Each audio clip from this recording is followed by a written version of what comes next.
Welcome into another edition of the BlueWhite Tailgate Podcast. Andrew Calista, Mike Gross of the Gross Rational Product, and Frank Bodani. He's not here this week, but we still mention Frank Bodani. He's here in spirit. Our great panelist, taking the bye week off. Obviously, Frank and his hair, we joke because James Franklin loves Frank's hair, not heeding James Franklin's word as he takes an off week. It's not an off week for Penn State. A lot of work to be done is James Franklin's mantra during the bye week. Of course, Penn State not in action on the field, but plenty of stuff going on. Plenty of stuff going on around the Nittany Lions. Mike, you and I were at practice on Tuesday. Let's start there. That's hence why this podcast is coming out late. So let's apologize to everybody that expects this to drop on Wednesday morning. We're just recording it here on a Wednesday afternoon. But Tuesday evening practice, Mike, it was a practice that we haven't seen a lot. In fact, one of the young beat reporters, one of the students kind of said, James, that was a pretty intense practice during the thing. We've seen those in the past, but so far this year, we haven't kind of seen anything like what we witnessed on Tuesday, and you wrote about it. Yeah, I agree. I think that normally we just see sort of developmental drills, sort of really basic kind of stuff during the window where we're allowed to watch. And yesterday, it seemed like it was more opponent-specific type stuff because they were clearly working on coverages against what they're going to see with Oregon, and some of it was like zone type ideas where those back seven guys are all looking at the quarterback's eyes. They were clearly working on that, and I thought it was interesting that while they were doing that, and then while they were working on against live receivers, throwing and catching in the period after that, that all of the defensive coaches and Franklin were all in there, kind of coaching them. I mean, which you don't normally see. And Jim Knowles, who normally is just kind of wanders around, was a little more hands-on than he normally does. So it's funny how they don't have a game this week, and this was the most, I don't know, position-specific or opponent-specific practice that we've seen. And for intensity purposes, yes, Zane Durant, did not turn it off. I'm not going to say who he was going against, but what I saw, he was owning them, and he was getting after it. Zane Durant was getting after it at practice the other day, and also having some fun during the tackling drills. I enjoyed watching some of the offensive linemen go through bag tackling drills as well. Hey, pick, fumble, you got to be ready to tackle, am I right? Yeah, I'm sorry. It could happen. You don't know. Be prepared for everything.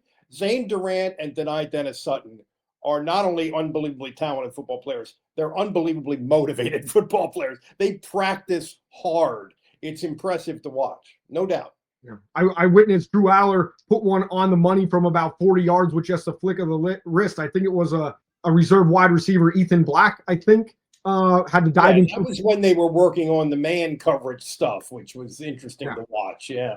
James, after practice, talked a lot about the recruiting schedule, what's going to be going on. The coordinators will be handling a practice. James will be getting out of town, hitting the recruiting schedule hard. He also talked about the prep work that goes in, and that's kind of an underrated thing about this bye week, the prep work for the recruiting visits coming into the whiteout because it's such a monstrous weekend for Penn State. There's guys on the team. There were guys when James Franklin got here that talked, I'm only at Penn State because the whiteout sold me on Penn State. So that's, an underrated, maybe an unspoken benefit of the bye week before a whiteout game. But James talked about the recruiting for us. The one thing that you and I on the car ride home yesterday both said that caught our eye was James Franklin talking about guys being intense at practice. And I'm going to play that soundbite right now. It's a minute long. It's a little bit longer than we like to play here. But I think it's all worthwhile what James Franklin is talking about, guys developing and being ready to play when they're called upon, whether it's next week or later on in the season. It's very important. I'd say it's a mix, right? It's frustration with some guys that I think could help us come the middle of the season on.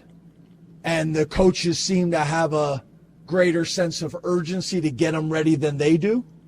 And then there's other guys, that are ready to take that next step. Like, for example, Andy Kotelnicki talked about Tyseer after practice today. Tyseer looked like a guy who is very hungry to play and to get on the field and make a difference. And guys like that, I don't know when it's going to be, but his number is going to get called at some point, and he's going to be ready. And then there's other guys that are complaining that they should be playing, and their parents are sending text messages, and they're going to get in the game and won't be ready, and then we won't hear anything from anybody.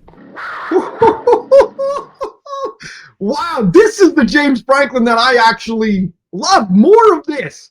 Less, I'm going to be positive. I'm going to be positive. I'm going to be positive. More fire. Like, that's the James Franklin that I think when Penn State's humming under his leadership, that's the James Franklin attitude that comes out. And I'm sure that's the kind of thing that drives all college football coaches nuts. There's so many kids in the program.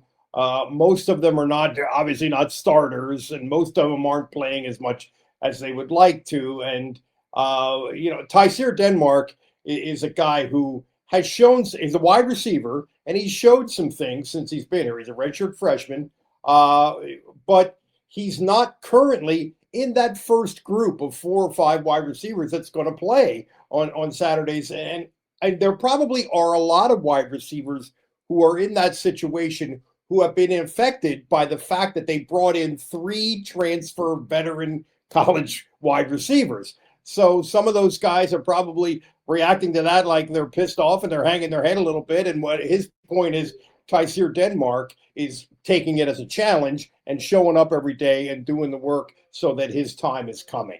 I think that was what he was trying to say. And I'm sure there's a lot of that. I'm sure behind the scenes, those guys deal with a lot of this stuff from family members and they all think they were all superstars in high school. They all think they're going to be superstars at college and then go play in the league. And that's part of the gig, This is why the current era of college football sucks, because of the transfer portal being one of them. And I know there's a lot of good that comes out of it. And Penn State is benefiting by getting 3 quality wide receivers. But a guy like Tyseer Denmark maybe would be seeing the field a little bit earlier in his career, like these first couple games, has to wait to buy his time. I'm not saying that's the bad thing, but it's the consideration of NIL money. And if and we know at other schools that are throwing out the big NIL dollars, Penn State's doing it differently, where they're rewarding guys in the program rather than the big ticket items of the 5-star recruits. And we've seen Penn State lose some guys because of that. But that'll change next year. It could. Because they're going to take a hit from losing guys to the NFL after this season. But anyway, I'm sorry to interrupt you. Go ahead. It's a very valid point, but it's one of those things where you talk about you're spending all your NIL money. If you're spending that NIL money, this guy's got to be on the field, and maybe he's lollygagging. Maybe he's, not working as hard as a Tyseer Denmark or something like that. Yeah. And he's just coasting, but you're invested now. It's like, it's as the college game becomes more professionalized, that is one of the risks, and that's why I'm not a fan of it. We'll see how Penn State's NIL recruiting changes going forward. And the other thing, it's like when James was talking about it, I was like, what is this? Is this high school booster club parents waiting on the field after practice? Like, here's the t-shirt schedule giveaway, and now we're waiting up after practice. I saw that happen once under Turno. I did. I'm not going to say what parent it was, but it was a defensive back, and they were in Larry Johnson Sr.'s ear outside the South Tunnel. And I was just like a college kid at the time, and I witnessed this, and I'm like, really, this is going on? Guy never really behind the scenes thing that these guys deal with all the time. I remember Bill O'Brien complaining about it. Like he's on the phone with a parent, and he says, well, did your son tell you that he's injured? Did he tell you that? Oh, no, we didn't know he was injured. Yeah, maybe that's why he's not playing.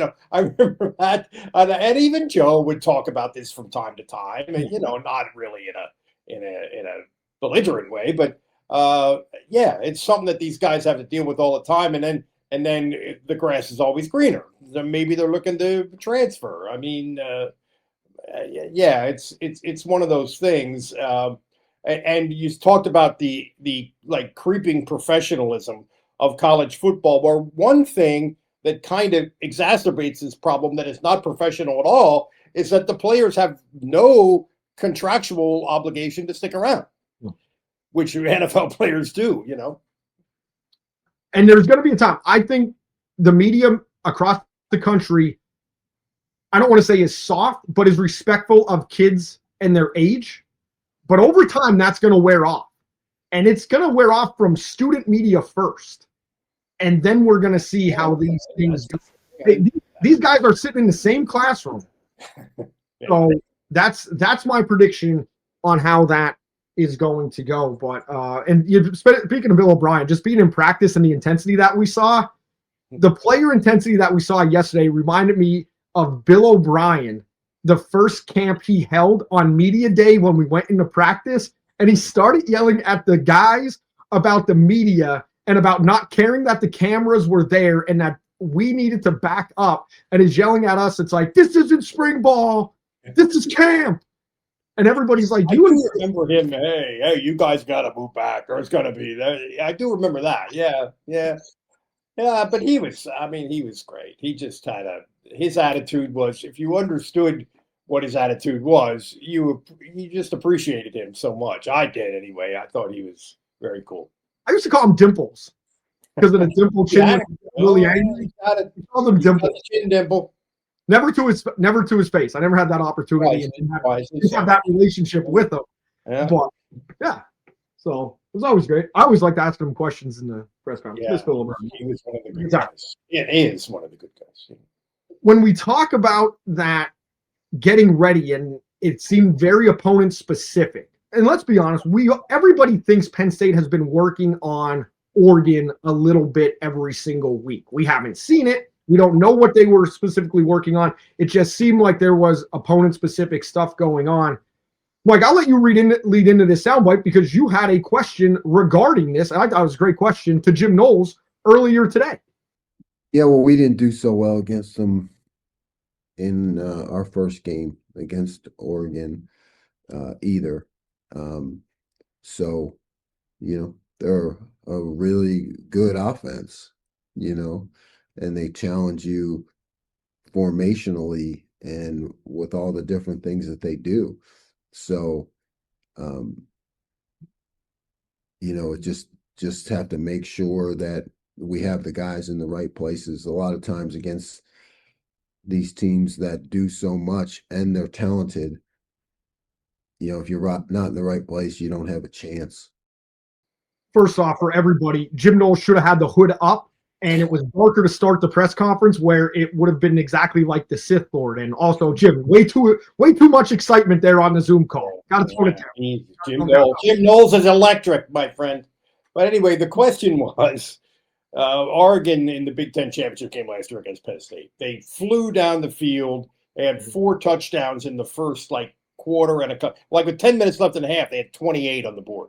And it wasn't because Penn State turned the ball over. It wasn't because they got any help from those special teams or defense. They just flew down the field against what we all thought was one of the best defenses in the country. Now, I looked at, of course, Jim Knowles was at Ohio State last year. They played Oregon twice. The first time in October in Eugene, Oregon won 32-31.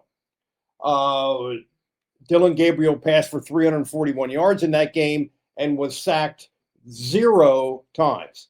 The second game, Ohio State killed them. It ended up, 41-21. This was in the playoff. This was on New Year's Day in the playoff. It was 41-21, and it wasn't anywhere near that close. Ohio State just killed them.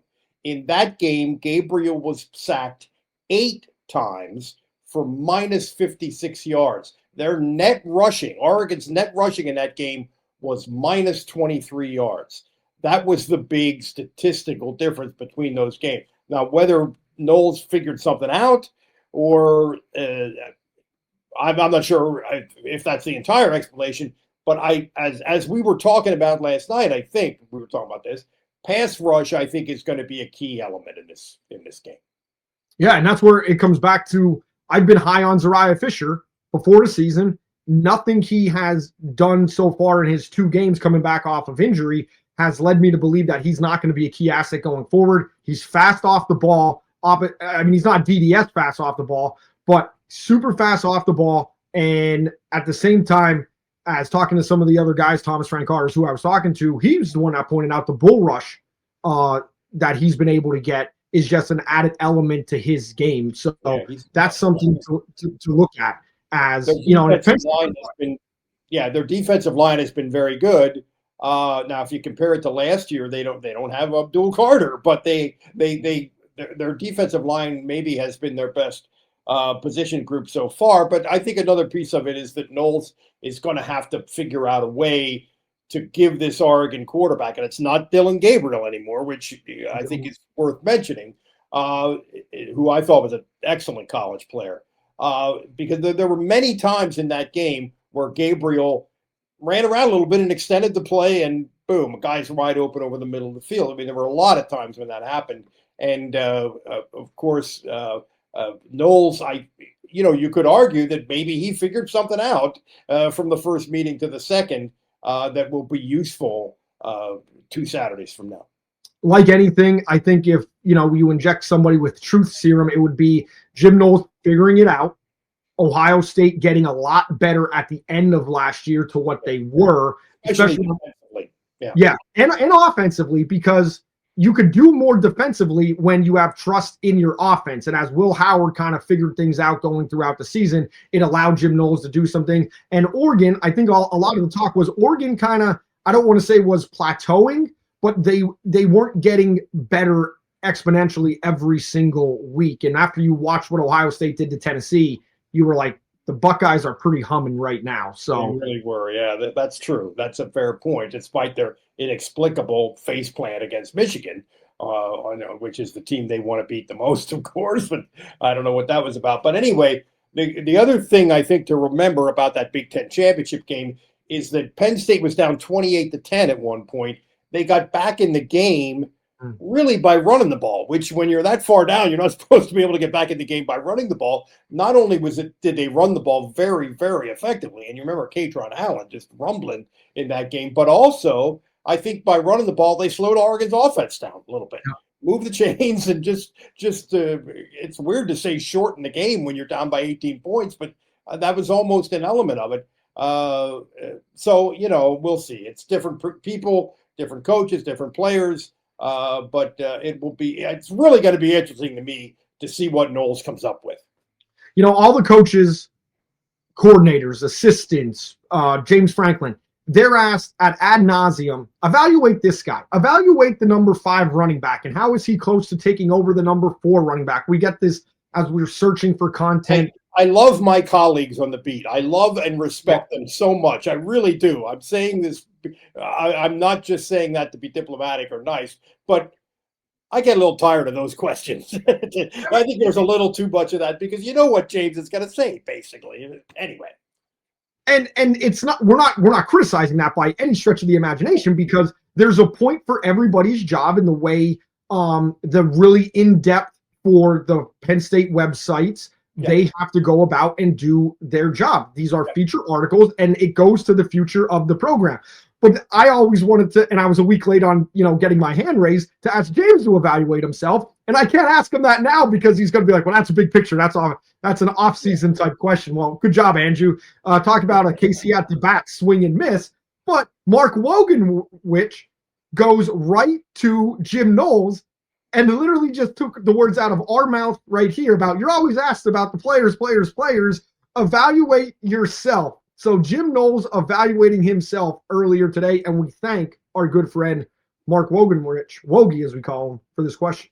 I really evaluate myself with what I see on the field, and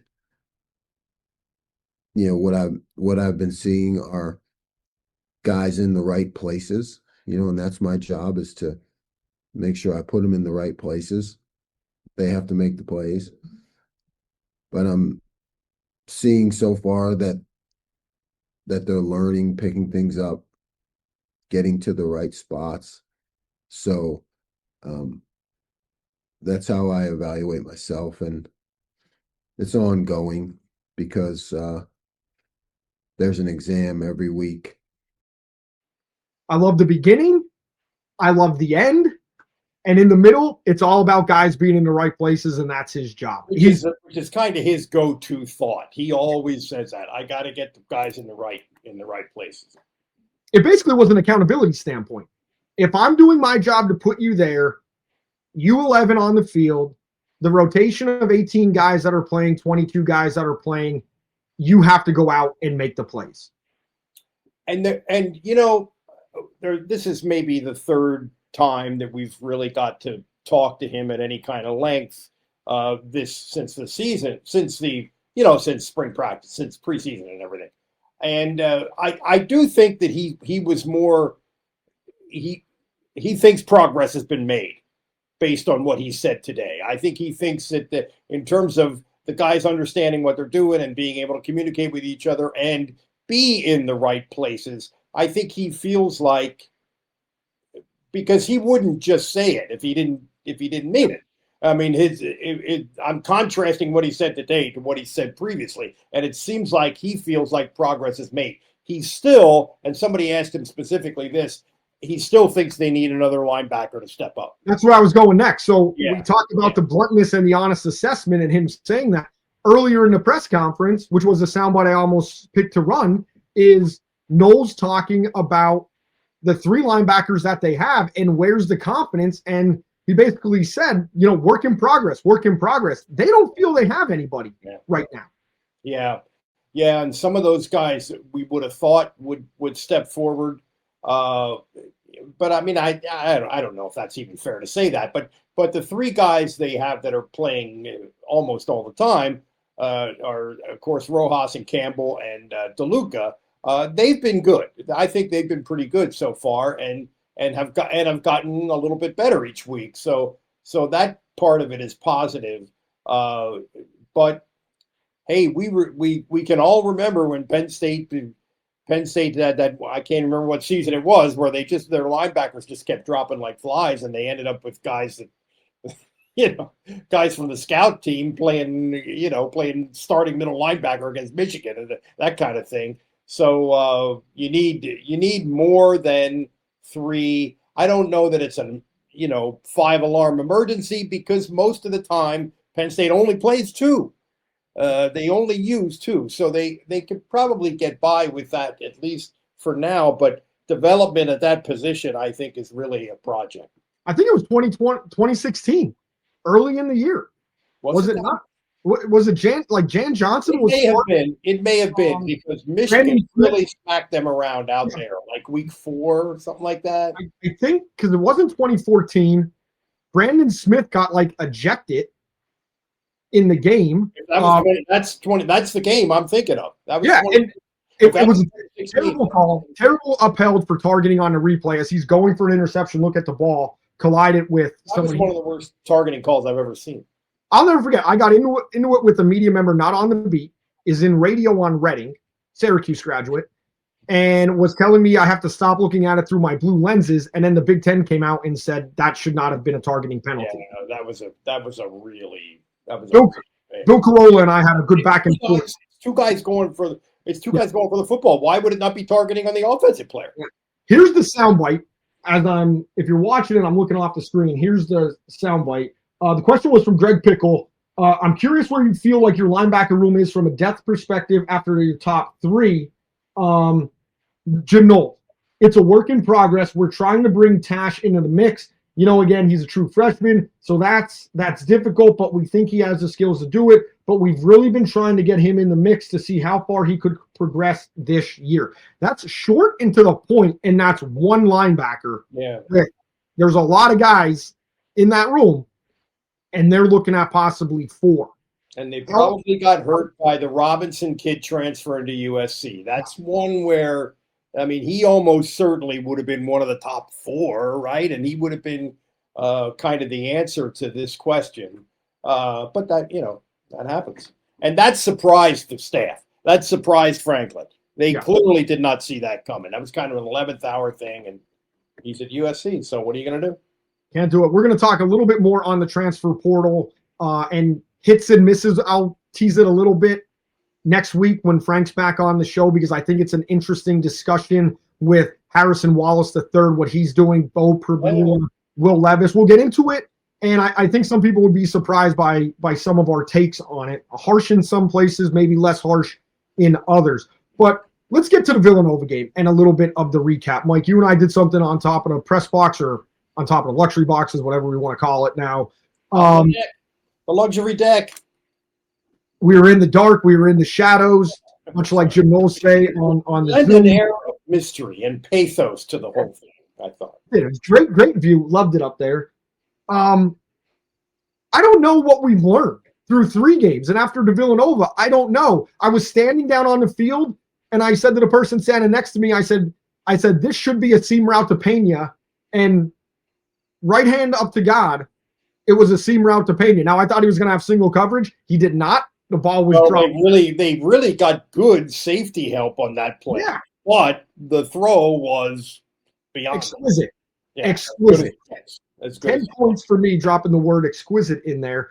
But I mean, like you see that, and then again, the swing passes, and then just missing guys that are open a little bit. And what do we know about Penn State, like after these 3 games?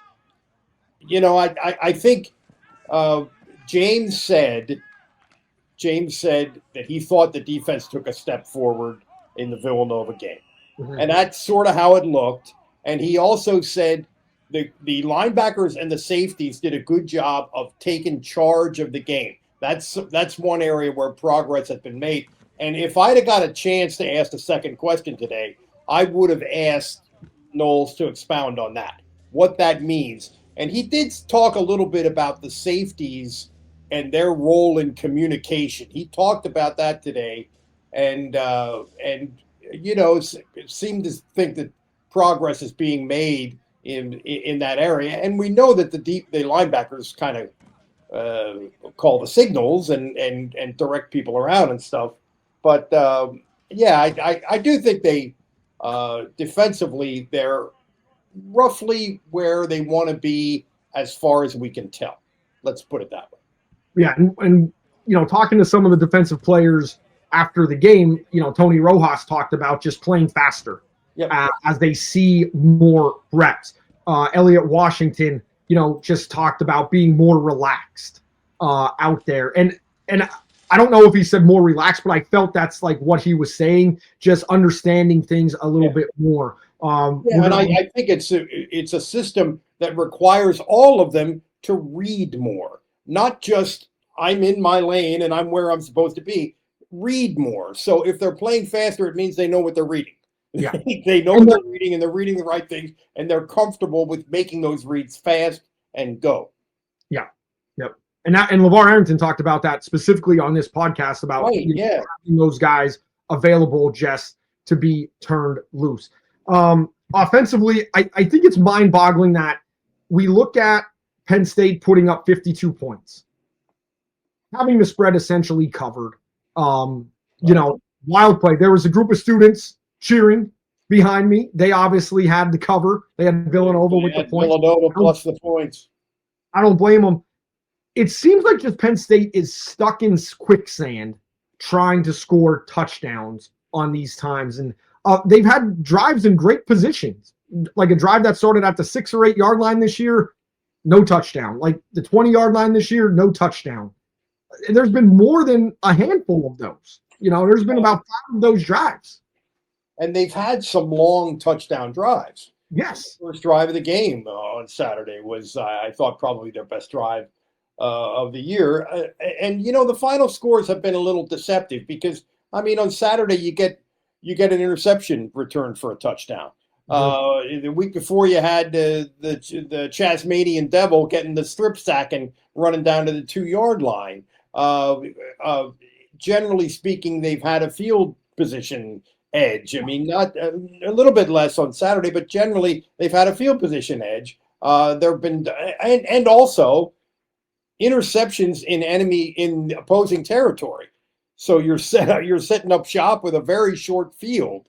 So I think that the points are a little deceptive, and they have not been as efficient offensively as you would like. I think that's clearly the case. I don't think that's anybody. I mean, people nationally who aren't like really breaking it down, or looking at these scores and thinking, so what? But they have not been as good as they have to be offensively. Is it a Drew Aller issue? Because just looking at the slash line here, as I pull the baseball term out, 57 of 88, 626 yards, almost 65% completion percentage, averaging 7.1 yards along a 42.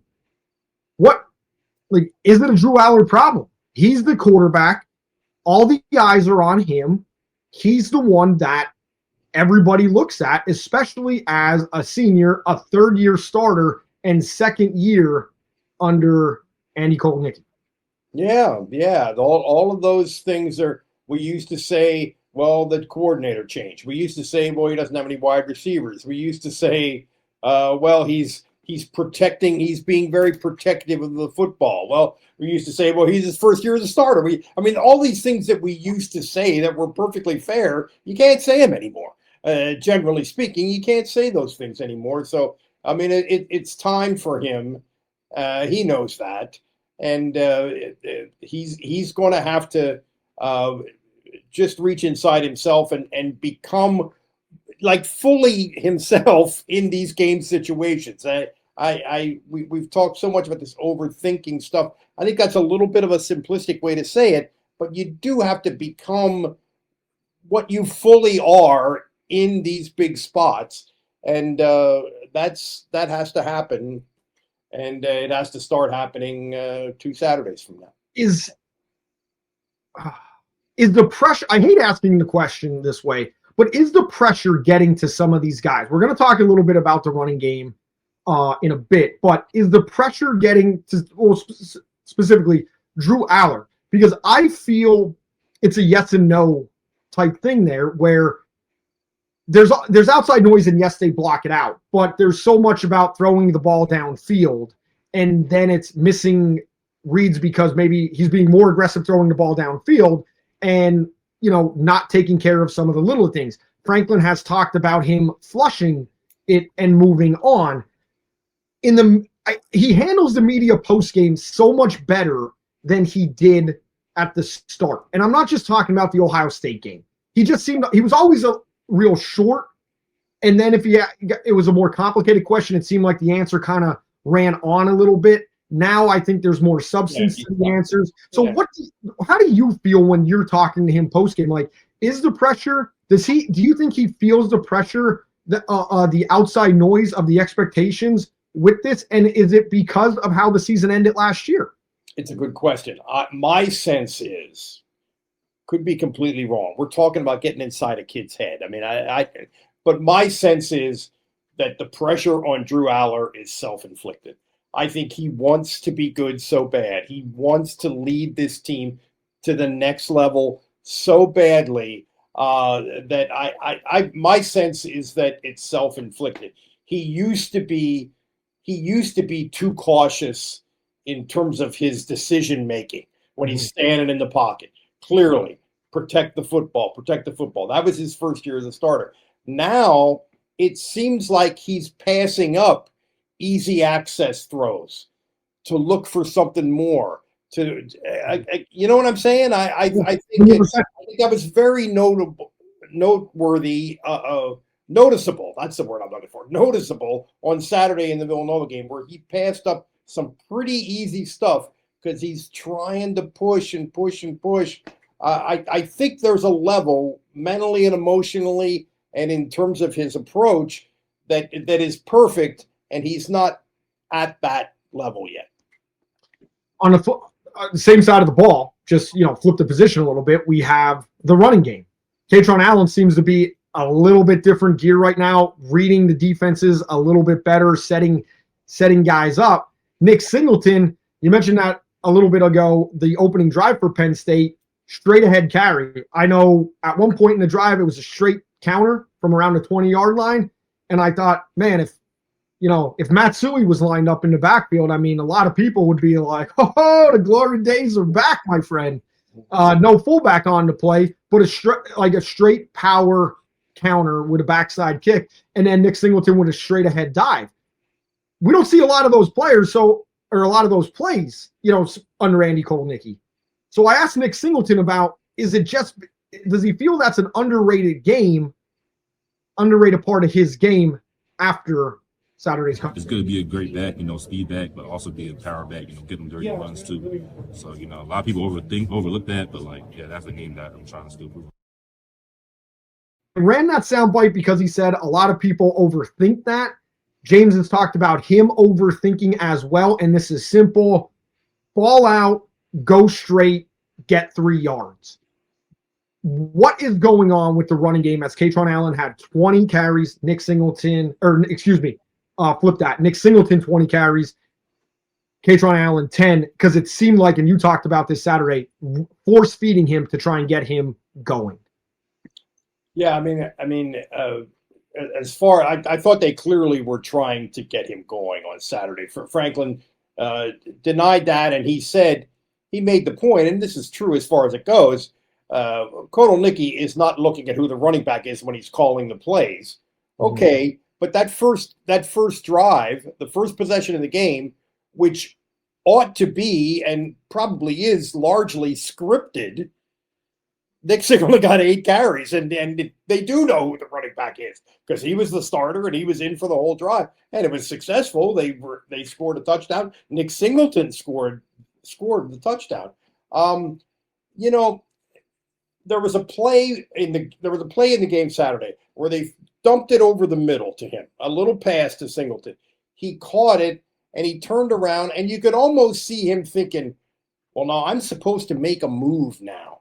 I'm not just gonna run. I'm supposed to make a move now." And he tried to do a little juke, and it didn't work. And it was a successful enough play. They gained 6 yards or whatever they gained, but it's funny that somebody who is as talented as he is, he's so fast and so strong and so driven and so coachable, apparently, can't be this guy who can change directions and can't make people miss. We were talking last night, just watching Monday Night Football. I'm seeing Baker Mayfield making moves and making people miss it.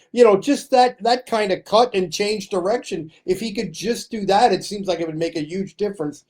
He struggles with it. It is so uninstinctive for him, whereas obviously it is very instinctive for Kaytron Allen. Yeah, and I think Penn State can't get to where they want to go without Nick Singleton of last year. And maybe there's a whole other reason why we haven't seen it that we're unaware of. Yeah, there could be. For Penn State, although if he was hurt even a little bit, James would have mentioned it by now, because that would be kind of massaging the issue a little bit, I think. But I'm not saying it's necessarily that he's injured, but yeah. There could be something. I just think, are you ready for grades? Do you want to go through? Let's grade out through first 3 games. I'm ready. All right, BlueWhite Tailgate Podcast. Mike Gross, Andrew Callista, Frank Bonanni off this week from the York Daily Record, but we got the Gross Rational product, so I expect some gross rational grades here. I'll probably be the irrational one. We're going to take it side by side, and we're going to go down.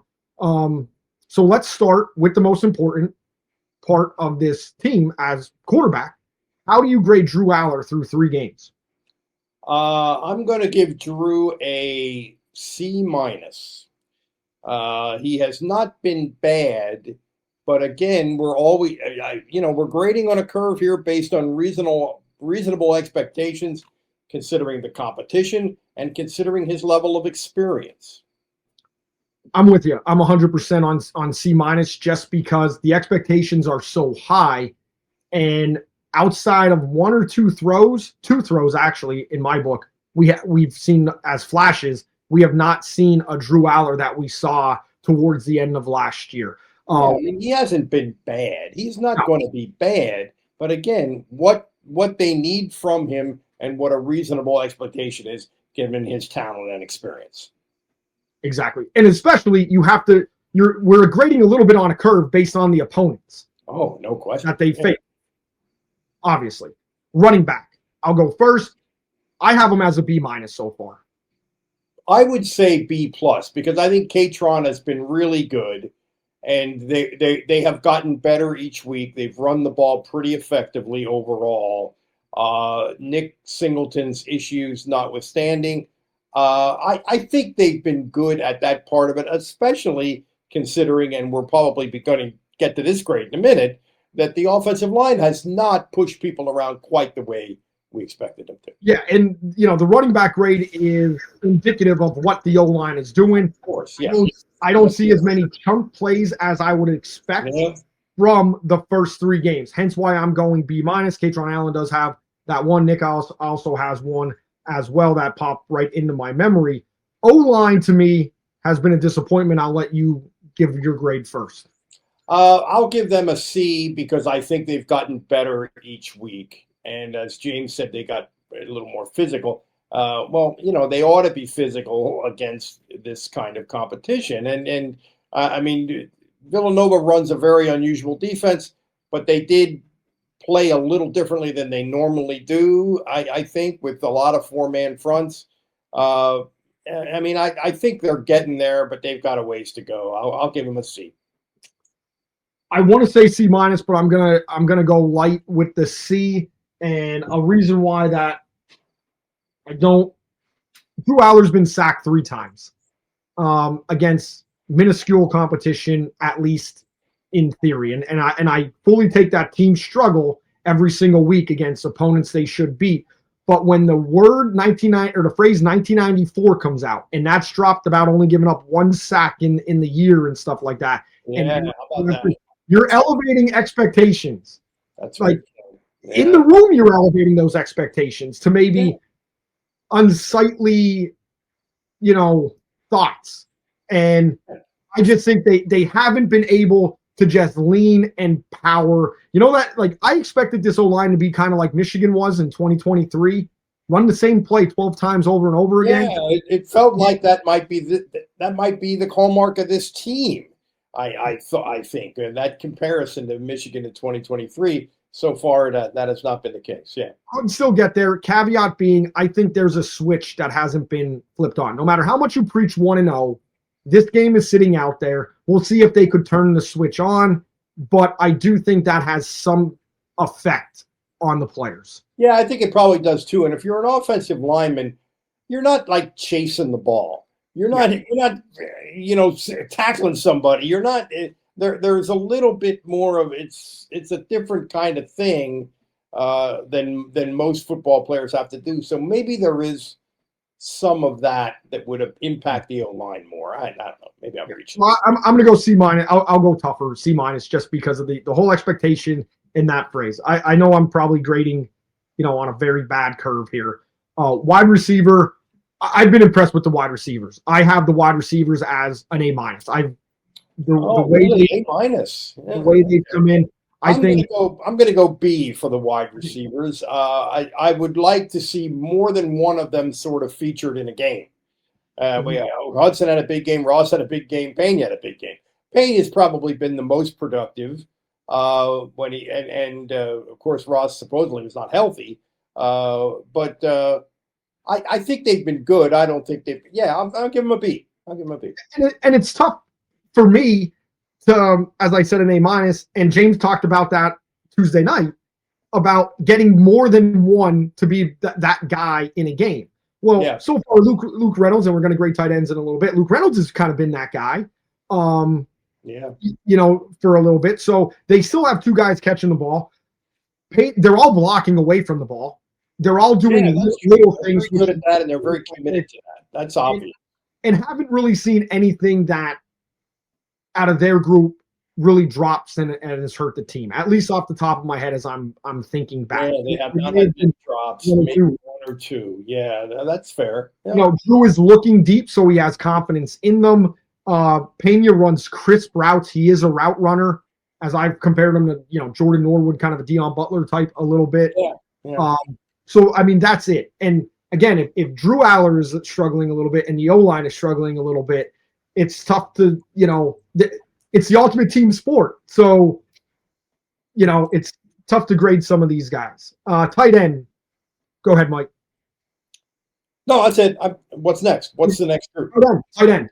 Oh, tight ends. I'm sorry. I'm going to go B plus there. I think if Khalil Dinkins would catch the ball, that would maybe make the grade a little bit higher. Reynolds is going to be very good. He's going to be a good like third down option, 3rd and 5, you move the chains kind of thing. Dinkins seems like a tremendous talent. He's a good blocker. They're both good blockers. And Rapplier too has got a little bit of work and done fine. So yeah, this is an outstanding position group. The only thing they haven't been is Tyler Warren, and there may not be any other Tyler Warrens on the planet other than Tyler Warren. Yeah. Tight end group, I am going same as you, B plus, and that's only because of the drops from Dinkins. We're not picking on him. James Franklin has said it, and if James is saying it in a open format to the media, know he's very not pleased with that. So outside of those issues, they get open, they block, and Luke Reynolds, it's available on the Blue White Tailgate Podcast Instagram, talking about the little slippery sauce that he has out there in the field. I mean, he can make people miss a little bit. Dante Hall, boom, the great returner, so defensive line for me, A plus, and not that they're dominating up front and locking everybody down, but you talk about their growth and what they have to do going forward. They've developed the guys for me inside, or those guys are showing development. Chaz Coleman on the outside, Zariah Fisher we already talked about, Xavier Gilliam. So if for Penn State to get to where they want to be, that had to take place early on in the season. It did. So I mean, I'll say A plus, and is the best unit so far on Penn State's football. I would give them an A just because I think it's hard to give an A plus based on the competition that they face, which they're so physically ahead of. But of all the position groups, this is one that sort of the mandate for them going into the season. They've met it. They've met the challenge or answered the questions better than any of them. And of course, they have two of the best players on the team, and probably in the Big Ten, in Durant and Denai Dennis Sutton. So yeah, they're an A. They've met expectations, which were sky high, and they've had other guys come on that you wanted to see take place. Hence why I'm going with the A plus, taking the competition into a thing, because as again we talked about flipping the switch. They're at least they're up for the games. I mean, they haven't toned anything down. So linebacker and DB, it's been tough. So Mike, I'll let you go first on linebacker. I'm going to go B minus. I think they've gotten better each week. I think they know what they're doing a lot more than they did 3 weeks ago. I think Rojas is a good player. I think Dom DeLuca brings a lot to the table, and I think Campbell has been fine. The failure to develop depth, which we talked about earlier, is the issue there, and they haven't been spectacular. I mean, they've been good, but they haven't been spectacular. Occasionally, really, Rojas and Campbell both have just whiffed on tackles once in a while. Everybody's going to miss tackles. I think sometimes that gets a little overblown. The hardest thing to do in football is tackle in space. But anyway, I think the linebackers have been good, not great, and there still is a question there in terms of the depth. Yeah, I don't want to say like an incomplete, and it's tough to grade them based on the competition, the lack of developing the depth, the lack of seeing that the rotation come in and somebody else make a play. Dom DeLuca's made a couple plays. Rojas has ran some plays down. Same with Campbell. You mentioned the one tackle he missed in the hole. Excuse me. I'm going with a B as well for the linebackers. Did you go B minus or B? What'd you go? I think I went B minus. I was going with the B just because it's just hard. They don't have that standout play for me. I would say low end of a B for me, more closer to a B minus than a B plus. But and again, it's just on special teams, Don DeLuca's done it, but there hasn't really been that like standout play. I'm waiting for that. Again, it's tough when the defensive line is doing such a good job. Kind of tough to make some of those plays. That's been part of the story so far. It's felt like the line has controlled the games. to almost to a point where the back seven hasn't been tested, kind of. Yeah. DB, if I'm a college professor, I would like to say, hey, you got to come to my office hours and we got to talk this out. What do you deserve? Is kind of like how incomplete. You got to get it incomplete. Yeah, I don't, because you don't know. I mean, they have not faced any competition that was going to be able to light them up or test them for this first game coming up. And that's true for the whole team, but I think it shows up more with the D-backs because these three teams that they've played so far have not even seen stretching the defense vertically as an option. That's clearly not, the corners have very minimally been tested, and I think their corners are excellent. It's one of the real strengths of their team, but we haven't seen them prove it yet. I would give them a B if you can't, with a parentheses, incomplete. Yeah, only they could know if they cheat the exercise. Yeah. That's it. So I'm giving them a full incomplete. I'm not going to say they've had a B because they haven't done things. They've gotten interceptions. They've gotten nice returns out of it from, both levels, starters and depth as well. They're working on communication. Jim Knowles has said they've taken a step. So only they could actually grade how they've gone through this year. Special teams, B+, A- for me. Some different positions. You get a 72-yard punt. You have a field goal block. That's kind of the only, downside for me. Coverage has been pretty good. One kickoff out of bounds. Yeah. Nice, very consistent field goal kicking. Yep. Good punting. Good coverage. A couple of nice returns. I'm going to go A- for this group. I think one of the things you have to remember with special teams is a lot of times they're not a decisive factor in the game, but that doesn't mean that they're not.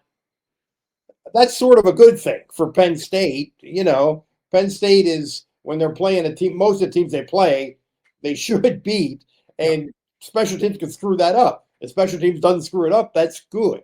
And also, I think the field goal kicker has been a weapon, maybe not a weapon from 55, 60 yards like we're seeing so much of in football right now, but certainly consistency on the shorter ranges. I'm going to go A- for the special team. Final 5 minutes of the show as the college football playoff picture gets, I don't want to say clear because it kind of gets a little murkier every single week as upsets kind of happen. This is the big one, Auburn and Oklahoma. And by the way, as we talk about like preseason predictions, I was very high on Clemson because they had a coach that's been there. They had a quarterback that's been around for a long, long time. Wow. I mean, talk about a swing and a miss for me being high on Clemson. The verdict will still be out on Texas, but that's looking like a whiff for a lot of people on that one. Yeah. You thought Texas would have been back and they would have been at least able to manage to get back to the college football playoff. A lot of that is in doubt. Texas, Oklahoma is going to be huge, but let's get to the game I was bringing up. Auburn, Oklahoma, both are 3-0. Auburn's ranked 22nd. Oklahoma is 11. This one is big for the college football playoff implication, yet you would think the loser is in dire straits to get to the college football playoff. Yeah, you never know, but this does seem like a swing game because neither of these teams are like no-brainer favorites in all their remaining games or anything like that. So this is a big one. I'm going to go Oklahoma. I think they're a little better defensively than Auburn, but this is a tough call. Auburn's been pretty good. I'm kind of impressed with what they've done. Yeah, I would take Auburn in the points right now, 6.5 point spread, according to ESPN on the road.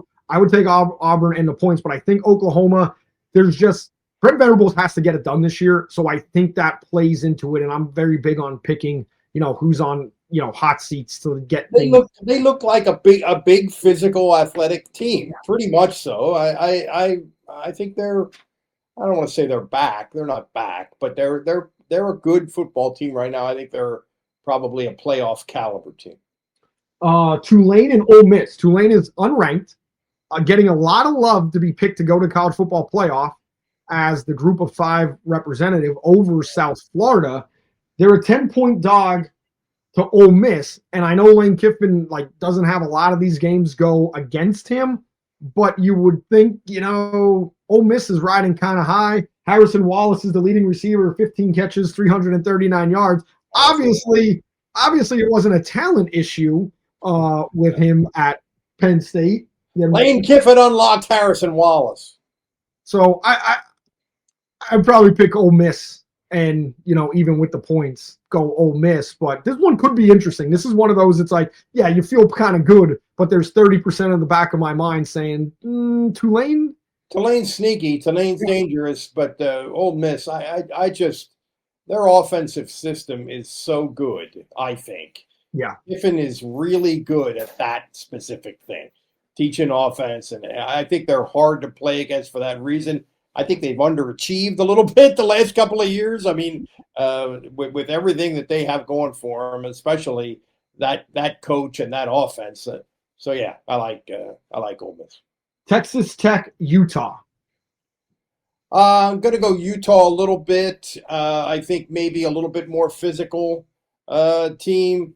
Texas Tech is really a wild card. They have a lot of talent and, spent a lot of money. They're spending a lot of money right now, a lot of oil money, apparently, to bring in players. But that thing hasn't really impacted the varsity on the field yet. Maybe it will down the road, but I'll go. I don't like Texas Tech here. Some oil money in West Texas. Who would have thought? What's the crew index at today? That's sweet. Yeah, Texas T. So it is. The game is big noon on Fox. So love that. 2 ranked teams, big noon. Yeah, there you go. Utah. It's hard to pick against. That's a good game. I'm not going to pretend to know those teams inside out, but yeah, Utah is a good program with a very good coach. Go with the Utes. Give me the Utah Utes. Michigan, Nebraska. I think this one's really interesting. You got Bryce Underwood going into Memorial Stadium out there. They're going to be jacked up out there. Matt Rule, whatever that halftime speech was, was it a halftime speech? Him screaming at the guys about. I think so. Yeah, I think it was halftime. I think Matt Rule needs this one.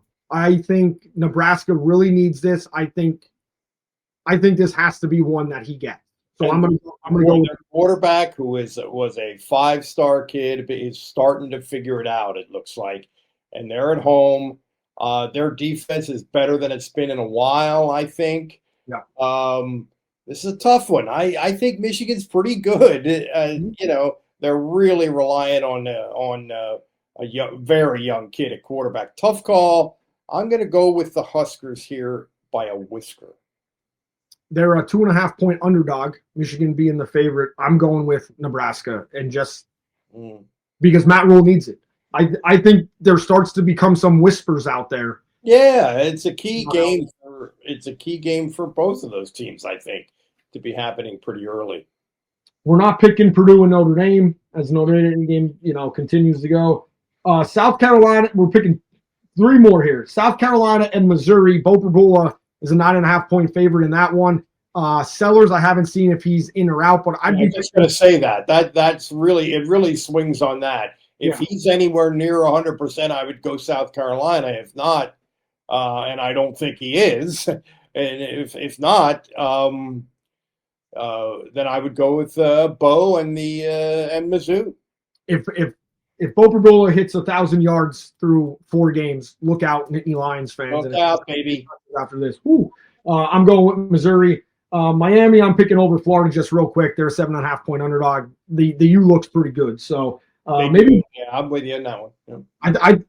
I feel a Penn State-Miami matchup coming up in the playoffs. Wow. I'm on that. Final game we're doing, Illinois and Indiana. Illinois and Indiana, number 9 on the road at 19. Holy crap, I can't believe I'm even saying that in this modern era of college football. But Brett Bielema could coach him up.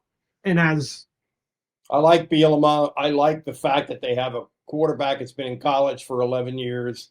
I think they're a physical team, and he's a pretty good player. I think they're a little bit more fit. They're a little bit physically ahead of Indiana. Indiana's crazy though. They can score. They're at home. They continue to kind of amaze me since Cignetti got there. But I'm going to go with Illinois in this spot. Give me Kurt Signetti in an upset, and give me a controversial handshake after the game. I'm not sure the coaches' relationship, but just give me something because Give me that anyway. Give me that anyway. I'll take that anyway. Yeah. Kurt's been outspoken. We know Brett has pushed some rules in the past to exploit on game day. So I think something could happen here with some fireworks. But Wow. I can't believe we did an hour. We did an hour during a bye week, but there's always a lot to talk about. Picking games and giving grades and going through Nothing if not verbose. I must Yeah. say that. Yeah. We'll see how it comes out. We tend to be more, we'll say, anti-Callista's Clemson pick for the season. Like, even though that's a far outlier for what we talk about. There's 130 some FBS teams. You missed on one of them. Don't beat yourself up. And by the way, Phil Steele had them number 2 in the country preseason. Yeah. Heather Dinich had them number 2 in the country preseason. I was not as high on. Did you just let me in with a South of the Mountain person from Schuylkill County? A lot of people who listen to this podcast will get that joke. But I'm all right. That's me. Speak to the audience, my friend. Speak to the audience. Heather Dinich from Pottsville, Pennsylvania. So I love her. They thumb their nose at people like me in that part of the world. So all right. For Mike Gross and the Gross Rational Product, I'm Andrew Calista. Frank Bodani in absentia this week. He'll be back next week. There is a game next week. There is a game next week. I heard something about that. And it's not a big noon kick. Yes. People have been blessed. Thankfully. What a nightmare that would be. Thanks for listening. Looking forward to breaking down Oregon next week and some other controversial topics. Transfers, portal, all that kind of stuff. Both for Buddha. Thanks for listening to Blue White Tailgate Podcast. Mike Gross, Andrew Calista. See you later.